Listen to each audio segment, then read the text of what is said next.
मुझे बुरे ख्यालात आते हैं, मैं लाहौल भी पढ़ता हूँ, इस्तिग़फ़ार भी, अल्लाह करेगा छूट जाएंगे।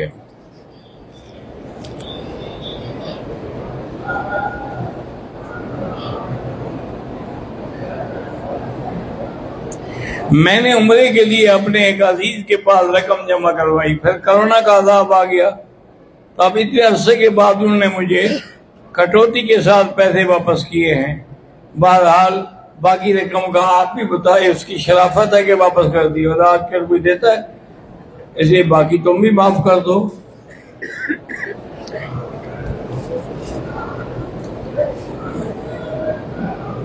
नूर रहमान अयूबी ने कहा है कि दुआ करें अल्लाह मुझे कारोबार में बरकत दे। मैं नुसरत बीबी उच्च शरीफ से, मेरे आधे सर में दर्द रहता है, अल्लाह शिफा अता फरमाए।